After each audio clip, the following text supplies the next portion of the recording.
Hello students, मैं भरत कुमार एक बार फिर से आप सभी का स्वागत करता हूं मेरे YouTube channel the maths army पर। और आज की वीडियो में हम क्लास 8 मैथ्स की प्रश्नावली कौन सी 7.3 के प्रश्नों को हल करने वाले हैं। तो आज की वीडियो को हमारा यहाँ पे पहला प्रश्न क्या है कि 5% वार्षिक दर से बढ़ते हुए वर्ष 2003 के अंत में एक स्थान की जनसंख्या कितनी हो गई है? 54,000, 54,000 हो गई है। तो निम्नलिखित को ज्ञात कीजिए। हमारे पास यहाँ पे 2 पॉइंट दिए गए हैं इस सवाल में। पहला पॉइंट में तो हमें ये पूछा गया है कि वर्ष 2001 में कितनी जनसंख्या थी, और दूसरे पॉइंट में हमें ये पूछा गया है कि वर्ष 2005 में कितनी जनसंख्या होगी। ठीक है, पहले पॉइंट में हमें 2 साल पहले, क्योंकि हमें 2003 की जनसंख्या दी गई है, मतलब कि 2 साल पहले हमें पूछी गई है, और आगे वाले पॉइंट में 2 साल बाद, मतलब कि 2005 में हमें यहाँ पे जनसंख्या पूछी गई है। तो उससे पहले अगर आप हमारे चैनल पर नए हैं, चैनल को भी सब्सक्राइब कर लीजिए, क्योंकि हम आपके लिए आगे भी ऐसी सॉल्यूशंस वीडियो लाते रहते हैं। तो इसे हम कैसे हल करेंगे? तो पहले हम यहाँ पे वो क्या करते हैं, जो हमें यहाँ पे दिया गया है वो हम यहाँ पे एक बार लिख लेते हैं, फिर हम देखते हैं इसे हम कैसे हल करेंगे।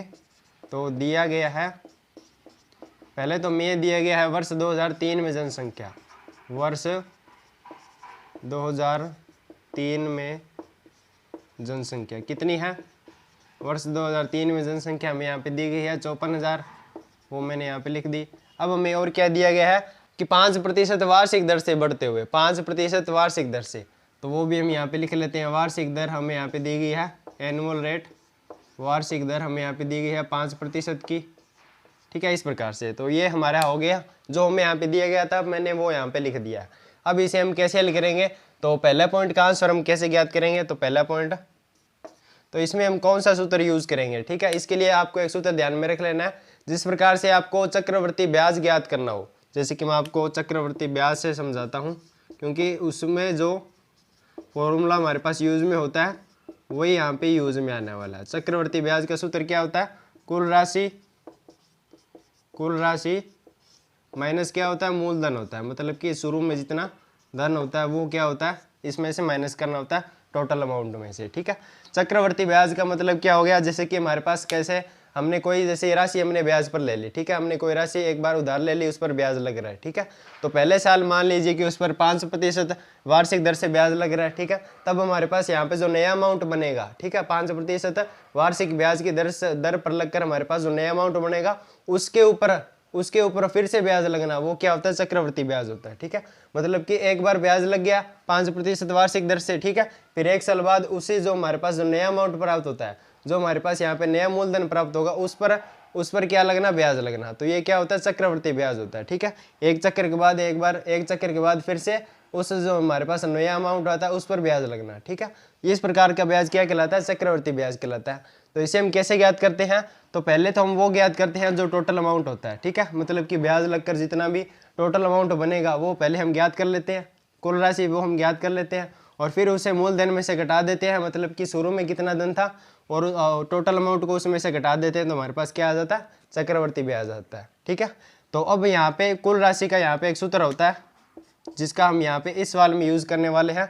कुल राशि का एक सूत्र होता है A = P1 + R/100, और इसकी होल पावर कितनी होती है? n होती है। यहाँ पे A क्या होता है? यहाँ पे A होता है कुल राशि। ठीक है, A होता है हमारे पास यहाँ पे कुल राशि, क्योंकि हम कुल राशि ज्ञात करें तो इसका सूत्र हो गया कुल राशि।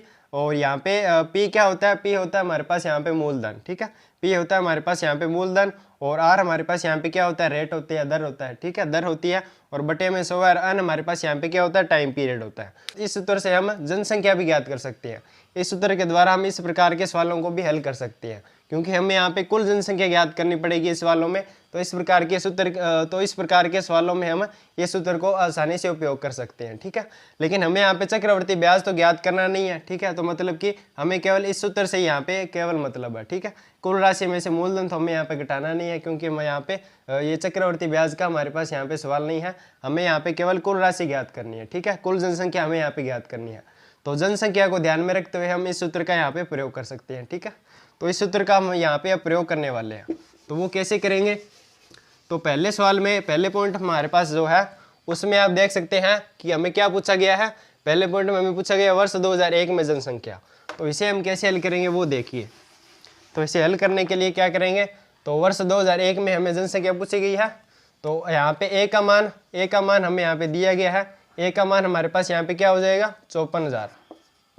ए का मान हमारे पास यहाँ पे क्या हो जाएगा 54,000 हो जाएगा, क्योंकि 54,000 वर्ष 2003 के अंत में जनसंख्या कितनी है 54,000 है, तो इसे हम यहाँ पे ए मानेंगे। ये क्या हो जाएगा वर्ष 2003 में जनसंख्या। आप देख सकते हैं हमें सवाल में दिया गया वर्ष 2003 में जनसंख्या, तो यहाँ पे ए का मान हमारे लिए क्या हो जाएगा 54,000 हो जाएगा वर्ष 2003 में। वर्ष 2003 में हमारे पास यहाँ पे हो जाएगा जनसंख्या, ये कितना हो जाएगा यहाँ पे 54,000 हो जाएगा। और वार्षिक दर कितनी है हमारे पास यहाँ पे, वार्षिक दर हमारे पास यहाँ पे 5%, तो मैंने यहाँ पे लिख लिया आर का मान हमारे पास क्या आ गया 5% वार्षिक दर से हमारे पास यहाँ पे जनसंख्या में बढ़ोतरी हो रही है, ठीक है। और हमारे पास क्या हो जाएगा टाइम हमारे पास क्या हो जाएगा, मतलब कि एन की वैल्यू कितनी हो जाएगी, तो 2003 से 2001, 2003 से 2001 में हमें जाना है, मतलब कि 2 सालों का यहाँ पे क्या डिफरेंस है, 2 सालों का डिफरेंस है, मतलब कि यहाँ पे एन की वैल्यू कितनी आ जाएगी 2 आ जाएगी। एन का मतलब क्या होता है, एन का मतलब होता है टाइम पीरियड, समय, ठीक है। तो यहाँ से ये तो हो गया। अब हमें यहाँ पे क्या पूछा गया है, पी पूछा गया है, ठीक है। पी हमें यहाँ पे पूछा गया है, पी का मतलब यहाँ पे क्या हो जाएगा, पी का मतलब यहाँ पे है 2001 में जनसंख्या, वही तो हमें यहाँ पे पूछा गया है इस प्रकार से, ठीक है। तो ये सूत्र हम यहाँ पे उपयोग में ले लेंगे, कौन सा, A equal to P 1 plus R upon में 100 और इसकी होल पावर कितनी है एन है। यहाँ पे ए हमारे पास यहाँ पे क्या है, मैं रिपीट कर रहा हूँ, हमें यहाँ पे सवाल में पूछा गया है कि वर्ष 2001 में जनसंख्या, लेकिन हमें यहाँ पे दिया क्या गया है वर्ष 2003 के अंत 3 में जनसंख्या दी गई हमें कितनी 54,000, तो मतलब कि हमें टोटल अमाउंट यहाँ पे दिया गया है।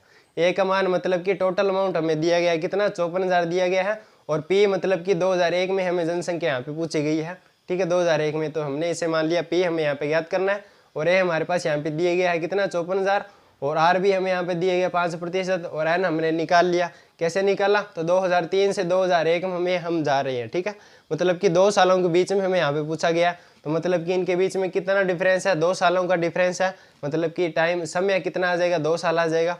तो यहाँ पे इन सभी के वैल्यू रख के हम यहाँ से पी की वैल्यू आसानी से ज्ञात कर सकते हैं, तो वही तो हमें यहाँ पे पूछा गया है। तो ए की वैल्यू कितनी है 54,000 है, 54,000 है, और पी हमें यहाँ पे ज्ञात करना है 1 प्लस आर की वैल्यू हमारे पास यहाँ पे है 5, और बटे में क्या है 100 है, और टाइम पीरियड क्या है 2 है। यहाँ पे एन की वैल्यू कितनी आ जाएगी 2 आ जाएगी, ठीक है। तो इसे हम हल करेंगे तो हमारे पास यहाँ पे आसानी से इसका आंसर आ जाएगा। तो इसे हल करते हैं हम, तो 54,000 हमारे पास यहाँ पे है, और इक्वल में हमारे पास क्या है पी, ठीक है। यहाँ से इनका पहले इसको 5 के पहाड़े से ये कट रहा है, ठीक है, 5 के पहाड़े से ये कट रहा है 1 प्लस 1 अपॉन में 20, ठीक है। 5 के पहाड़े से मैंने इसको काट दिया, 5 दूनी 10, और एक हमारे पास यहाँ पे 0 बच गया, और ऊपर हमारे पास होल पावर कितनी है 2 है, ठीक है। अब यहाँ पे क्या आ जाएगा 54,000 इक्वल में क्या चल रहा है पी, और यहाँ से इनका एलसीएम लेंगे तो कितना आ जाएगा 20, तो हमारे पास आ जाएगा 20 प्लस 1 में, और इसकी होल स्क्वायर क्या है स्क्वायर, ठीक है। इसकी होल स्क्वायर हमारे पास यहाँ पे अब क्या आ जाएगा 54,000 इक्वल में है पी, ठीक है। 20 और 1 21, मतलब कि 21 की स्क्वायर, और 20 इंटू 20, क्योंकि हमारे पास यहाँ पे ऊपर क्या स्क्वायर लगी हुई है, मतलब कि इन दोनों की हमें स्क्वायर कर देनी है, 21 की स्क्वायर कर दी और 20 की स्क्वायर कर दी, ठीक है। इसे हम अब आसानी से हल कर लेंगे तो हमारे पास क्या आ जाएगा आंसर आ जाएगा, ठीक है। तो इसे हम कैसे हल करेंगे, तो एक बार के लिए मैं ये रफ कर रहा हूँ, ठीक है। तो 54,000 हमारे पास यहाँ पे, तो यहाँ से पी की वैल्यू क्या आ जाएगी, तो पी की वैल्यू निकालने के लिए 54,000 के गुणा में ये आ जाएगा 20 इंटू 20, और बटे में डिवाइड में ये चला जाएगा 21 इंटू 21, ठीक है। यहाँ से मैं पी की वैल्यू निकाल रहा हूँ, तो पी के इक्वल में क्या आ जाएगा 54,000 इंटू 20 इंटू 20, और डिवाइड में क्या आ जाएगा 21 इंटू 21, ठीक है। यहाँ से मैंने पी के इक्वल में इसे रखा है, ठीक है, मतलब कि 54,000 के मल्टीप्लाई में ये आ जाएगा 20 इंटू 20, और डिवाइड में क्या आ जाएगा 21 इंटू 21। अब इसे हम हल करेंगे, ठीक है। तो 21 की स्क्वायर कितनी होती है, 21 की स्क्वायर होती है 441, तो 441, और अब यहाँ से इसे हल करेंगे 20 का 20 से किया 400, अब 400 को 5400 से गुणा करना है, ठीक है। तो 54,000 से, ठीक है, 400 का 54,000 से गुणा करना है, तो यहाँ पे है 54,000, और हमारे पास यहाँ पे है मल्टीप्लाई में 400, क्योंकि 20 की स्क्वायर कितनी होती है 400 होती है, ठीक है।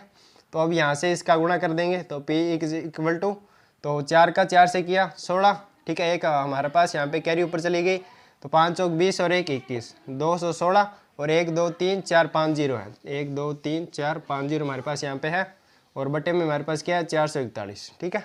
अब यहाँ से इसे हल करेंगे तो हमारे पास क्या आ जाएगी पी की वैल्यू आ जाएगी। तो ये आप देख पा रहे होंगे कि 4 और 4 8 और 1 9, मतलब कि यहाँ पे 3 का भाग जाएगा, और ऊपर भी जाएगा 3 2 और 1 3, ठीक है, 3 और 6 9, तो 3 का भी भाग इसमें जाएगा, मतलब कि दोनों संख्याएं 3 से कट रही है, तो 3 से इसको काट देते हैं, ठीक है। तो यहाँ पे 7 या 21 और 3 दूनी 6, तो मतलब कि ऊपर तो आ गया 72, और कितने जीरो हैं, 5 जीरो हैं, 1 2 3 4 5, और नीचे क्या आ जाएगा, 3 एकम 3, और फिर 1 बच गया, ऊपर से हमने उतारा 4 14, तो 4 तिया 12, ठीक है, 2 बच गया और 1 हमारा ऊपर से हमने उतारा 1, तो मतलब कि 7 तिया 21, तो 147 हमारे पास क्या आ गया, डिवाइड में आ गया। अब इसे हम आगे हल करते हैं कैलकुलेशन को, ठीक है, ये मैं यहाँ पे रफ कर रहा हूँ, ठीक है। अब हम इसे आगे हल करेंगे तो हमारे पास यहाँ पे p की वैल्यू आसानी से आ जाएगी।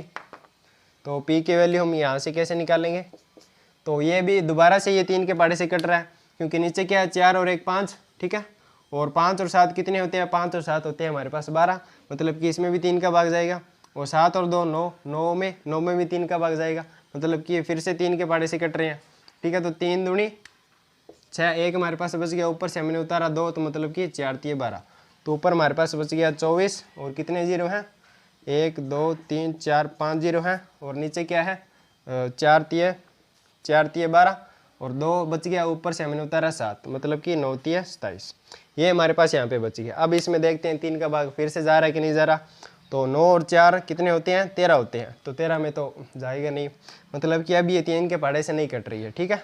तो अब इसको हमें यहाँ पे भाग देना पड़ेगा, तो भाग कैसे देंगे हम, तो उसके लिए हम यहाँ पे 49 का टेबल लिख लेते हैं पहले, ठीक है, फिर इसे हम आसानी से यहाँ पे भाग कर लेंगे। पहले हम क्या कर लेते हैं, 49 की टेबल हम यहाँ पे पहले लिख लेते हैं, ताकि हमें भाग देने में क्या हो, आसानी हो, ठीक है। तो 49 की टेबल हम कैसे लिखेंगे, 49 1 ज़ा 49, 49 2 ज़ा 98, पहले हम 49 की टेबल किससे बनेगी, 50 से बनेगी, क्योंकि 50 की टेबल कितनी होती है, 51 ज़ा 50, 52 ज़ा हमारे पास 100, 53 ज़ा 150, 54 ज़ा 200, इस प्रकार से ये क्या होती है, 50 की टेबल होती है। तो यहाँ पे 49 की हमें टेबल लिखनी है, तो 49 एकम 49, मतलब कि 50 से एकम, तो 50 दूनी कितने होते हैं, 100 होते हैं, मतलब कि 100 में से 2 घटाया कितना, 98। अब हमें क्या करना है, 150 में से 3 को घटाना है, क्योंकि 49 तिये हम यहाँ पे लिख ले रहे हैं, तो 147 हमारे पास यहाँ पे आ जाएगा, ठीक है। 49 तिये कितने होते हैं, 147 हो जाएंगे। अब 200 में से हमें 4 माइनस करनी है, मतलब कि 196, ठीक है। अब 250 में से हमें 5 माइनस करने हैं, मतलब कि यहाँ पे आ जाएगा 245। अब हमें क्या करना है, 300 में से 6 माइनस करना है, तो 6 माइनस करेंगे तो हमारे पास आ जाएगा 294। अब 350 में से हमें यहाँ पे क्या करना है, 7 माइनस करना है, तो हमारे पास आ जाएगा। अब 400 में से हमें यहाँ पे क्या करना है, 8 को माइनस करना है, ठीक है। तो 400 में से 8 गए 392। अब 450 में से हमें 9 माइनस करना है, तो 450 में से 9 441, और 49 का पहाड़ा 10 तक पढ़ेंगे हम, क्या आ जाएगा 490 आ जाएगा, ठीक है, इस प्रकार से। तो मैंने यहाँ पे आपको 49 की टेबल आपको कैसे लिखनी है वो मैंने आपको बता दिया, 3 और 3 6, 3 9 और 1 10, ठीक है, ये हमारे पास क्या हुई, 49 की टेबल होगी। अब हम इसको सिंपली से भाग कर देंगे, ठीक है। तो हमें भाग करना है किससे, 24, और इसके कितने जीरो हैं, 3 और 2 5 जीरो हैं, ठीक है। अब हमें इसे भाग कर देंगे, 49 से भाग करना है, ठीक है। तो अब हम इसे भाग करेंगे, तो 49 का पहाड़ा कहाँ तक पढ़ेंगे हम, तो 240 से छोटी संख्या 196, ठीक है, मतलब कि 4 पर पहले जाएगा, 196 हम यहाँ पे लिख देंगे। इनका माइनस करेंगे तब हमारे पास कितना आ जाएगा, तो 40 और 4 44 हमारे पास आ जाएगा। एक हमने ये जीरो उतारा, ठीक है, 440 बन गया। अब कहाँ पर जाएगा, 49 440 से छोटी 440, तो यहाँ पे जाएगा हमारे पास यहाँ पे 8 तक, ठीक है, 8 तक जाएगा, क्योंकि 9 तो 441, तो इससे बड़ा हो जाएगा, मतलब कि 8 पर जाना पड़ेगा। तो 392 हमारे पास आ गया, तो 40 और 8 हमारे पास यहाँ पे आ जाएंगे 48। अब हमने एक और जीरो उतार लिया, 480। अब कहाँ तक जाएगा, अब जाएगा हमारे पास 9 तक, क्योंकि 9 तक क्या 441 है, तो 441 हमारे पास यहाँ पे आ जाएगा। अब इनका माइनस करेंगे, ठीक है, अब इनका माइनस करेंगे तो हमारे पास यहाँ पे तो आ जाएगा, 9, ठीक है, और यहाँ पे क्या आ जाएगा, यहाँ पे आ जाएगा 3, ठीक है, इस प्रकार से, क्योंकि 7 में से 4 गए 3, और 10 में से 1 गया 9, ठीक है, 39, और एक हमने एक और जीरो उतार लिया 390। अब 390 से छोटी संख्या कितने पर आ रही है, 7 पर आ रही है, मतलब कि हमें यहाँ पे लिखना पड़ेगा 7, और 7 पर कितना आ रहा है 343, ठीक है, ये कितना है 7 पर है, ये 8 पर है, 9 पर, ये 10 पर, मतलब कि 7 वाली 343 हमने यहाँ पे उतार लिया। अब इनका माइनस करेंगे तो यहाँ पे तो आ जाएगा हमारे पास यहाँ पे 7, और यहाँ पे आ जाएगा 4, ठीक है। अब ये लास्ट जीरो उतार लेंगे 470, तो 470 से छोटा तो हमें जाना पड़ेगा वापस 9 पर, ठीक है। तो मतलब कि हमें यहाँ पे 9 पर जाना पड़ेगा, 441। तो अब इनका माइनस करेंगे, तो अब इनका माइनस करने पर कितना आएगा, तो यहाँ पे आ जाएगा 9 और यहाँ पे आ जाएगा 2, ठीक है। अब हमें यहाँ पे पॉइंट लगाना पड़ेगा और एक और जीरो हमारे पास आ गया 290, ठीक है। अब इसे हम और हल करते हैं। तो 290 से छोटा हमारे पास यहाँ पे है, तो 290 से छोटा हमारे पास यहाँ पे है 5 तक, ठीक है। मतलब कि अब हमारा यहाँ पे बाकी किसके पास जाएगा, 5 पर जाएगा। तो हम यहाँ पे क्या लिख देंगे, इस प्रकार से मैं आपको बता देता हूँ, इस प्रकार से। अब हमें देना पड़ेगा 290 हमारे पास बच गया। अब हमें 49 का पढ़ा कहाँ तक पढ़ना पड़ेगा, 5 तक पढ़ना पड़ेगा, तो 245, ठीक है। अब इनका माइनस करेंगे, तो यहाँ पे तो आ जाएगा 5 और यहाँ पे आ जाएगा 4, ठीक है। अब इसे हम आगे और हल करते हैं। तो यहाँ पे हम क्या संख्या लिखें, 450। तो 450 मतलब कि 49 का पढ़ा हम 9 तक पढ़ेंगे, तो 441, ठीक है। अब इसे आप आगे ज़्यादा हल ना कीजिए, ठीक है। बस यहाँ पे पॉइंटों में हमारे पास आंसर आ गया, ये हमारा यहाँ पे आंसर हो जाएगा, ठीक है। तो यहाँ से हमारी पी की वैल्यू कितनी आ जाएगी, तो हमारा पी की वैल्यू पी के इक्वल में चल रहा था, क्योंकि पी की वैल्यू हमारे पास ये आई थी। तो यहाँ से हमारी वैल्यू आ गई 48,979.59। ये हमारे पास क्या आ गई, पी की वैल्यू आ गई। ये किसके लगभग हो जाएगी, ये लगभग हो जाएगी हमारे पास 48,980 के लगभग, ठीक है। 48,980 के लगभग हमारे पास यहाँ पे आ गया, मान आ गया पी का, ठीक है। ये हमारा यहाँ पे आंसर हो जाएगा। बिल्कुल आसान सा हमारे पास यहाँ पे सवाल था, ठीक है। बस आपको यहाँ पे फॉर्मूला यहाँ पे थोड़ा ध्यान में रख लेना है। बस यहाँ पे कैलकुलेशन थोड़ी लेंथी होगी है, बाकी ये सवाल तो बिल्कुल ही आसान था। हमें यहाँ पे पी की वैल्यू निकालनी थी और ए की वैल्यू हमें यहाँ पे दे रखी थी 54,000। अब हमारे पास यहाँ पे जो दूसरा पॉइंट है वो भी हम देख लेते हैं। तो दूसरे पॉइंट में क्या है, वर्ष 2005 में कितनी जनसंख्या होगी। मतलब कि अब हमारे पास यहाँ पे इस फॉर्मूले में पी की वैल्यू हमें यहाँ पे दी गई है 54,000 और ए की वैल्यू हमें यहाँ पे ज्ञात करनी है। मतलब कि कुल राशि हमें अब यहाँ पे ज्ञात करनी है। अब हमारे पास यहाँ पे पी की वैल्यू क्या हो जाएगी, 54,000 हो जाएगी, ठीक है। क्योंकि हमें वर्ष 2005 में अब जनसंख्या ज्ञात करनी है। 2003 की तो हमें यहाँ पे दी गई है, कितनी है, 54,000 है, और हमें 2005 में ज्ञात करनी है। मतलब कि हमें अब आगे जाना पड़ेगा फ्यूचर में। तो मतलब कि अब हमें यहाँ पे क्या दिया गया है, पी की वैल्यू हमें यहाँ पे दी गई है 54,000 और ए की वैल्यू मतलब कि टोटल राशि अब हमें यहाँ पे ज्ञात करनी है, कुल जनसंख्या अब हमें यहाँ पे ज्ञात करनी है, ठीक है, 2005 की। तो उसके लिए भी हमारे पास यही फॉर्मूला यूज में आएगा। तो वो कैसे, तो वो देखते हैं हम। उसके लिए भी हमारे पास यही फॉर्मूला यहाँ पे यूज में आने वाला है, ठीक है। तो आर का मान तो हमारे पास यहाँ पे सेम रहने वाला है 5% वार्षिक दर से, और ए की वैल्यू अब हमें यहाँ पे याद करनी है, ठीक है। ए की वैल्यू अब हमें यहाँ पे याद करनी है, और हमें पी की वैल्यू हमें यहाँ पे दी गई है, कितनी है, 54,000। अब हमारे पास ये क्या हो जाएगा, 2003 की जनसंख्या बन जाएगा क्या, पी का मान, ठीक है। ये हमारे पास हो जाएगा वर्ष 2003 की जनसंख्या, और ए हमारे पास यहाँ पे क्या है, ए हमारे पास हो जाएगा 2005 की जनसंख्या। बिल्कुल ये आसान सा है। बस अब फॉर्मूले में यहाँ पे इसका सबका मान रखना है और हमारे पास आंसर आ जाएगा। बस आपको यहाँ पे ये समझना है किसका मान ज्ञात करना है और किसका मान दिया गया है, ठीक है। तो आर का मान हमारे पास 5% होने वाला है, और एन की वैल्यू 2 समय कितना है, 2 साल का है। वो कैसे आया, तो 2003 से 2004, ठीक है। तो 2004 से 2005 कितने साल हो गए, 1 और 1, 2 साल हो गए। तो वही तो मैंने यहाँ पे लिखा है, ठीक है। पहले भी हमने 2 साल पहले जनसंख्या ज्ञात की थी, मतलब कि एन की वैल्यू पहले भी हमारे पास 2 ही आई थी, और अब भी कितनी आएगी, 2 ही आएगी, ठीक है।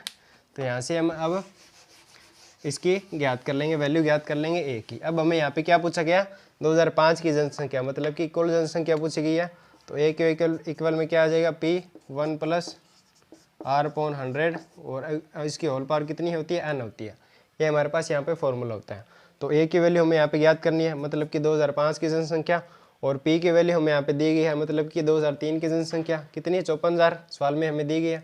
तो यहाँ पे आ जाएगा 54,000, 1 + R की वैल्यू हमारे पास यहाँ पे 5 और बटे में 100, और n की वैल्यू कितनी है, 2 है।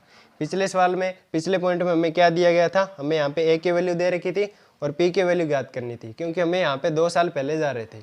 2001 में 1 की जनसंख्या ज्ञात करनी थी, ठीक है। और हमें यहाँ पे 3 की दी गई है, तो 3 की जनसंख्या पहले मैंने यहाँ पे लिख ली थी, ठीक है। लेकिन अब हमारे पास यहाँ पे जो 2003 की जनसंख्या होगी वो हमारे पास यहाँ पे पी का काम करेगी, ठीक है। तो इस प्रकार से हम यहाँ पे इसका आसानी से हल कर लेंगे, ठीक है। तो ये भी हमारे पास 5 के पहाड़े से कट रहा है, पहले वाले सवाल की तरह। ठीक है। 5 का यहाँ पे आ जाएगा 2, 1/20 हमारे पास यहाँ पे बन जाएगा।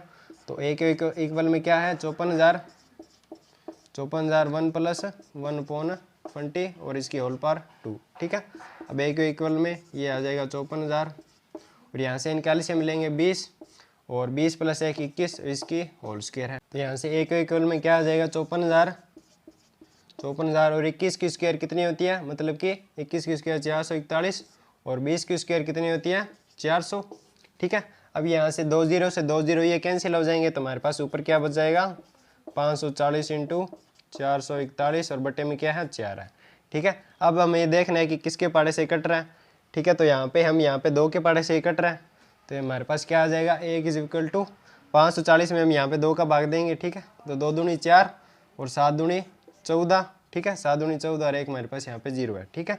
27 दूनी 54 मतलब कि 270 और अब हमारे पास इक्वल में क्या है मल्टीप्लाई में क्या है 441 और यहाँ पे बच जाएगा 2, ठीक है। ये फिर से 2 के पाड़े से कट रहा है, ठीक है। तो यहाँ पे आ जाएगा 1 और 3 दूनी 6, 1 बच गया और ऊपर से हमने उतारा 0 मतलब कि 5, 135 दूनी 270, 2 के पाड़े से हमने इसी को काट दिया और ये हमारे पास यहाँ पे संख्या है, ठीक है। अब इनका मल्टीप्लाई करेंगे, इनका मल्टीप्लाई करने पर क्या आ रहा है 59,535, ठीक है। ये हमारे पास यहाँ पे आंसर हो जाएगा। ए का मान हमारे पास अब यहाँ पे क्या है ए का मान, ए का मतलब हमारे पास है वर्ष 2005 में जनसंख्या, ठीक है। वही तो मैं यहाँ पे पूछा गया था, तो मतलब कि ए की वैल्यू कितनी आ गया 59,535, यही हमारा यहाँ पे दूसरे पॉइंट का आंसर हो जाएगा। इसमें हमने यहाँ पे इस सवाल में हमने एक ही यहाँ पे फॉर्मूला यूज़ किया है, कौन सा वाला, ए के इक्वल में क्या है P 1 + R/100, इसकी होल पावर कितनी है n है, ठीक है। ये फॉर्मूला हमने यहाँ पे इन दोनों सवालों में यूज़ किया है। बस आपको यहाँ पे ये देखना है कि हमें किसका मान दिया गया है और किसका हमें यहाँ पे ज्ञात करना है, ठीक है। तो दोस्तों आई होप कि आपको ये प्रश्न अच्छे समझ में आ गया होगा और अगर आपका कोई डाउट आए तो आप हमें कमेंट में ज़रूर बताएं। तो आज की वीडियो में बस इतना ही, मिलते हैं नेक्स्ट वीडियो में, तब तक के लिए बाय बाय।